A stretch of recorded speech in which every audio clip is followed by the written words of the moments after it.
আরে রাকিব দা, হ্যাঁ তুমি বাড়ি চিনলে কি করে? আমি তো জিজ্ঞেস করতে করতে চলে আসলাম। ও, আমি খুব খুশি হয়েছি তুমি আমাদের বাড়ি এসছো। তো বসো, একটু বসো। তো কেমন আছেন?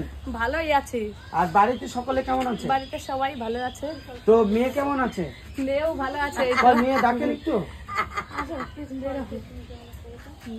তাহলে তোমার নাম কি? অনুষ্কা। তো তোমার মা ভিডিও করে? হ্যাঁ। আমি আসলাম, রাগ করোনি তো? না, খুশি হয়েছি। কতটা?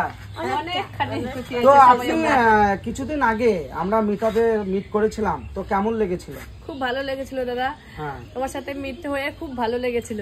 তো মনে হয় যে রাকিবদার দ্বারাই আপনি এই ভিডিওর জগতের হেল্প পাবেন? অবশ্যই, রাকিবদা খুব ভালো মানুষ। রাকিবদা আমাকে খুব হেল্প করেছে। ওই সেদিন গেছিলাম, ফোনে অনেক কিছু দেখিয়েও দিয়েছে। মানে খুব ভালো মানুষ, আমাদের খুব হেল্পফুল, মানে সবার পাশে থাকে। লোকটা খুব ভালো। তো এই যে ভিউয়ার্সরা আমাদের ভিডিও দেখছে, আমি আজকে না বলেই আপনার কাছে কিন্তু সরাসরি চলে এসেছি, কারণ আপনার যে ভিডিও, আপনার যে কন্টেন্ট কোয়ালিটি, সত্যি অনেক আমার যে ভিউয়ার্স তাদের কিন্তু ভালো লেগেছে। তাদের উদ্দেশ্যে আপনি কি বলবেন? তাদের উদ্দেশ্যে একটা কথাই বলবো, সবাই বেশি বেশি করে দেখো ভিডিওগুলো, ভালো ভালো কমেন্ট করো, আর আমাদের আগে নিয়ে যাও। তোমাদের পাশে আমরা থাকবো, আর তোমরাও আমাদের পাশে খুব ভালোভাবে থেকো।